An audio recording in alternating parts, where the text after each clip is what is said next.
이런 내용이 11월 25일자 연합뉴스에 나온 기사예요. 촛불 민심은 국가를 개조하는 국민의 명령이었다. 전문가들은 뭐라고 되어 있냐면 촛불 집회는 대의민주에다가 광장민주를 결합한 것이다. 시민들은 촛불 민심은 양포해서 공정성 회복에 대한 국민의 명령이다. 이렇게 얘기하고 있어요. 이 전문가들의 얘기는 뭐냐면 대의민주만 가지고는 안 되기 때문에 국민들이 광장에 나와서 광장에서 직접민주를 시행을 했다. 이 두 가지가 결합한 게 촛불혁명이다. 이렇게 얘기하고 그 촛불 민심은 90%가 노동자를 바라잡는 거다. 그렇게 하기 위해서는 공정성을 회복하라고 하는 국민의 명령이다 라고 말씀하고 있습니다. 여기서 공정성 회복하는 게 중요한 건데 이 직접민주를 도입하자 그러면 대의민주를 갈아엎자는 거냐 그렇게 얘기하고 기업하는 사람 다 망하라는 거냐 이렇게 얘기하는데 그게 아니라는 거죠. 국민주권 제도화는 기울어진 대의제운동장을 바로잡는 완충장치예요. 이게 생기면 연치대가 잘 굴러갈 거고 이게 잘 안 되면 30년 한 번씩 또 다른 혁명이 터지는 거죠. 그러면 이 완충장치 할 때 도대체 몇 프로 정도 바로잡는 거냐 이게 중요할 텐데 여기 보시면 촛불 민심 주장을 완전히 수평적으로 만들어 놓은 거라고 생각하십니까? 아니면 이렇게 약간만 바꾸는 생각하시는 겁니까? 저희가 주장하는 거는 아까 얘기한 그 17대1 정도 비율이 아니라 한 7대3 이렇게 되기만 해도 온 국민들이 편안하게 잘 살 수 있다. 이걸 바로잡는 게 바로 국민발언제, 국민투표제, 국민소환제 등 직접민주를 실시하는 거다. 이렇게 얘기하고 싶습니다. 시간이 없으니까 이제 넘어갈게요. 첫 번째 국민발언제. 국민발언제는 국민이 직접 법안을 만드는 거예요. 헌법뿐만 아니라 일반 법률도 발의 가능하게 해야 되고 그 다음에 현 청원법을 국민발의청원법을 고쳐서 동원하면 문제가 없다고 생각합니다. 저는 국회의원들하고 국민들하고도 경쟁해야 된다고 생각해요. 그래서 누가 더 법을 잘 만드는지 경쟁해봐서 잘 못 만들면 퇴출시키고 잘 만든 사람이 국회에 들어가야 된다고 보는 거죠. 그러기 위해서는 헌법뿐 아니라 일반 법률도 발의가 가능하게 해줘야 되고 그 조건은 헌법 발의는 총 국회의원 성원권자의 1000분의 22% 또는 80만원 가능하게 하고 법률 발의는 그의 반 1000분의 11%나 40만원으로 가능하게 하려고 생각합니다. 그 근거는 그 밑에 쭉 써 있으니까 잘 보시면 되겠습니다. 현재 주민발의가 대도시가 1% 돼 있어요. 그 다음에 국민투표제 14쪽으로 보시면 됩니다. 시험하면 국민투표 부의권을 국민과 국회에도 부여해야 된다고 생각해요. 왜냐하면 대통령이 국민투표권을 혼자 쥐고 있으면 자기가 하고 싶어 하고 아니면 안 하면 되는 거거든요. 그걸 국민들한테 주어서 국민들이 요구하면 대통령이 국민투표를 실시해야 된다 이렇게 생각합니다.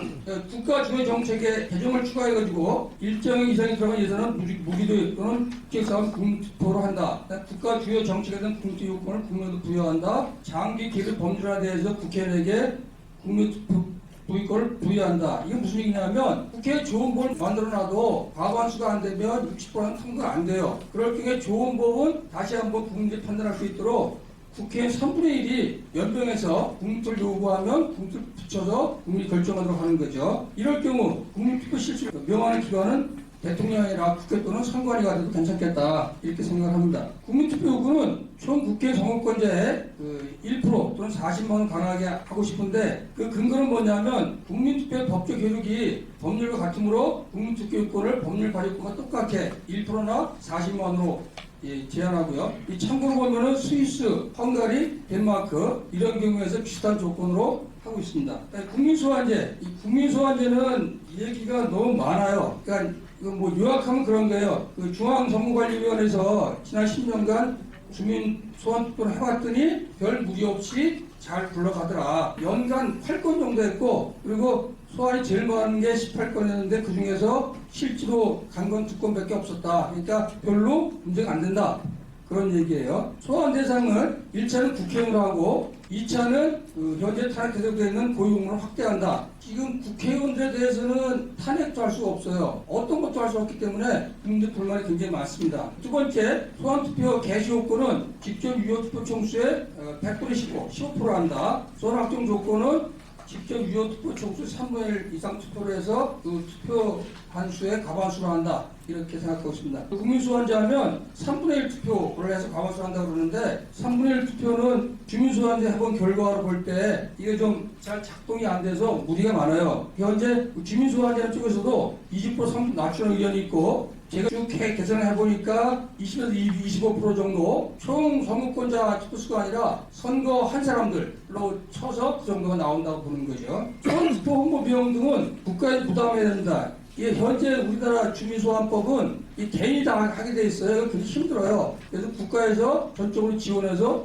된다고 생각합니다. 그다음 이제 그 국민투표, 국민번호 국민소환 말고 헌법을 개정하지 않고 할 수 있는 방법을 몇 가지 짜봤어요. 그 자료 보시면 되고요. 국민 직접 감사 청구권, 국민이 직접 감사를 청구할 수 있는 권한인 거죠. 그다음에 국민 배심 제도, 그다음에 그 공무원 단임권을 다양하게 보장하자는 거예요. 이거는 뭐 옴부즈맨 배심은 이게 많은데 실제로 이 사람들이 반상금도 하고 비상금도 하거든요. 근데 공무원 규정 때문에 제대로 활동을 못 하고 있어요. 아예 이번 기회에 비상금 등 다양한 형태의 공무원 단임권을 헌법에 넣어서 많은 사람들이 공무원 단임할 수 있도록 하자는 거죠. 그다음 국민수기 공론화회의 헌법에 집어넣어가지고 사안에 대해서는 국민들이 수기 공론화회의를 요구할 수 있도록 하고 설치하는 게 아니라 국민 요구하면 국민 투표 똑같이 할 수 있도록 하자는 거예요. 그다음에 헌법과 시민교육진흥법을 만들어서 이 모든 사람들이 헌법 가치에 준해서 국가에 봉사하고 국가의 책무를 다할 수 있도록, 그리고 이런 헌법을 어기는 사람들은 공무원 사회에도 퇴출시키도록 그렇게 하자고 생각합니다. 하나만 더 말씀드리고 중요한 게 빠져가지고 이제 이런 거를 다 하기 위해서는 저희가 오랫동안 이런 일들을 잘 할 수 있도록 어떻게 정부랑 같이 할 수 있을까 하는 국리를 쭉 해왔어요. 정부가 국가인권위원회처럼 국민주권위를 만들어 해보고자 그런 발상을 했습니다. 그렇게 만든 김웅수가 계시는데 그러니까 한 1분 정도만 얘기를 듣겠습니다. 지금 연성 대표님께서 회의원들한테만 정부에만 맡길 수 없으니 국민들이 직접 참정을 하자라는 거거든요. 여기까지는 주로 이제 시민 활동을 통해서 이루어졌습니다.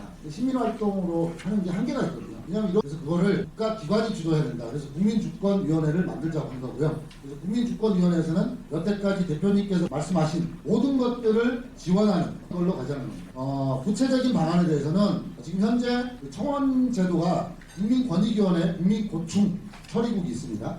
국민신문고거든요. 그래서 국민의 아픔을 들어주는 것이지만 국민이 원하는 참정에 대해서도 들어줄 것. 그래서 현재 있는 국민권익위원회 고충처리국과 참정지원국을 만들어서 하나의 국민주권위원회를 만들고 국민주권위원회가 이 모든 것을 하되 공공기관의 성격이 아닌, 그래서 국민이 직접적으로 할 수 있는 그러한 제도, 그래야만이 지금 말씀하신 모든 것들을 가능하다고 생각합니다. 네, 잘하겠습니다. 감사드리고요. 한국 사회의 이제 국회의원의 형태와 운영 현황에 대한 문제점에 대해서 시작을 하신 것 같아요. 또 전반적으로 권력 형성에 대한 개혁이 국민 주권의 강화로 연결돼서 어떤 변화가 있어야 되지 않느냐라는 걸 배경으로 여러 말씀 주셨습니다. 여기에 대해서 이제 두 분의 전문가의 의견을 듣기는 하는데요. 당초에 제가 5분에서 7분 말씀드렸는데 4분 이내로 아주 압축된 토론을 감사하겠습니다. 먼저 외국어대학 법학전문대학원의 최승필 교수님. 안녕하십니까. 저 외대 법전문대학원 최승필이라고 합니다. 4분에 압축해서 간단하게 핵심만 말씀드리겠습니다. 결국에는 대의민주주의가 뜻대로 얻지 못하고 있다는, 그럼 직접 민주주의는 우리가 대의민주주의 반대되는 것이냐, 정치학에서 나오는 재화의 측면에서 본다면 오히려 보완제의 가능성이 많다. 대의민주주의의 공백을 채우는 거죠. 그래서 따라서 우리가 이런 직접 민주주의 논의를 할 때도 대의민주주의 자체를 부정하기보다는 대의민주주의가 제 기능을 다하지 못할 때 그 부분은 다시 제 기능을 회복할 수 있도록 만들어주고 그 나머지 부분들을 채워나가는 것이 어떤가 하는 생각이, 물론 방향성의 측면에서는 동의합니다. 그리고 우리가 과거에 비해서 직접 민주주의를 실현하기에는 비교적 좋은 환경을 가졌다고 생각합니다. 직접 민주주의에 대해서 우리가 우려를 갖고 있는 것들 중에 하나가 중무정치가 우려가, 오늘날 IT 인프라 같은 경우에는 그런 부분을 상당히 상쇄시키지 않을까라는 생각이 듭니다.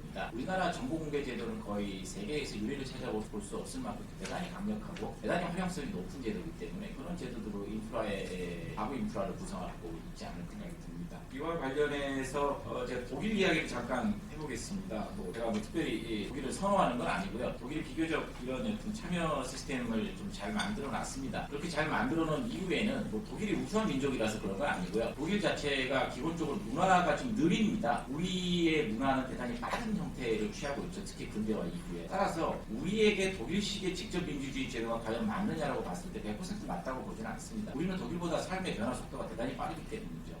다만 독일이 취했던 과거의 경험들은 참고로 할 수 있을 거라고 생각을 합니다. 독일에서 주가 택하고 있는 주로 제도들이죠. 주민이 발안을 하고 법률안을, 예를 들어서 주민이 발안한 법률안을 의회에서 받아들이지 않으면 주민이 직접 법률안을 만들어서 청구를 하고, 또 그것도 청구안을 갖고 주민이 스스로 투표를 해서 결정하는 시스템을 갖추고 있죠. 이게 이제 3단계 모델이고, 발안 모델 자체를 없애버리고 청구와 결정으로 가는 2단계 모델이 있습니다. 이게 주 차원에서 운영되는 건데, 또 하나의 의문이 드는 것은 독일의 주 차원에서 운영되는 제도를 우리나라 같은 전체 단일 국가 내에서 적용이 가능할 것이냐라는 문제에 있어서 독일 기본법상에서의 논쟁들을 살펴보면은 독일이 최초의 그룬트게제츠 기본법을 만드는 과정에서 논의를 했습니다. 직접 민주주의 요소를 가지고 올지에 대해서. 그런데 그 과정에서 기본법 제정위원회는 연방 차원에서의 직접 민주제도 도입을 반대했습니다. 물론 두 가지 추측하는 이유가 있습니다. 하나는 바이마르 공화국 시대 때 직접 민주주의가 주었던 나쁜 경험, 그건 이제 추측입니다. 두 가지 케이스에. 또 다른 하나는 이미 지방자치단체 차원에서의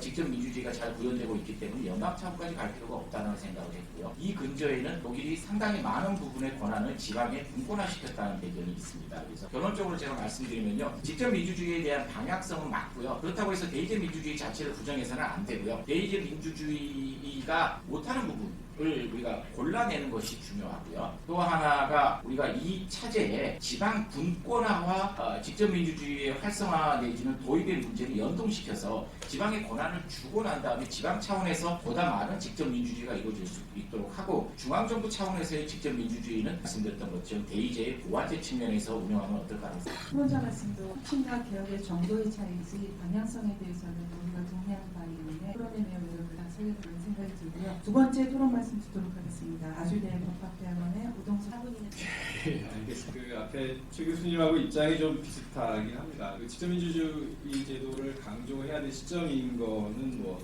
부정할 수가 없을 것 같습니다. 그런데 다만 기존에 그런 제도를 하셨던 것들을 가지고 간다고 하더라도 구체적으로 들어가게 되면 그것은 입법자인 법률에 의해서, 또 그것을 예산이나 재정적인 것들을 하시면 행정부에 의해서 뒷받침이 되지 않으면 안 된다라고 하는 점에서 사실은 여전히 제왕적인 이런 권력을 그냥 둔 상태에서는 직접민주적인 제도를 도입한다고 해도 그것이 실질적으로 권력을 견제하거나 아니면 그것을 대신한 효과를 낼 수는 없다고 생각합니다. 그런 점에서 보면 저는 좀 전에 말씀드렸던 것처럼 지방 분권을 이제 강화해서 지방의회 내지는 주민총회가 실질적으로 자신들의 지역적인 공동체 내에서는 그 법률과 무관하게 스스로 결정할 수 있을 정도의 실질적으로 법률 제정권까지도 가지는 이런 것들을 통해서 결국은 직접민주제가 활성화될 수 있는 그런 가능성들을 최대한 넓히는 것이 필요하다고 생각합니다. 17개 광역자치, 226개의 기초자치령구를 넘어서서 사실 읍면동이 몇 개인지 모르겠는데 1개 넘는 어떤 자치 공동체를 구축하고 거기에서의 독자적인 어쨌든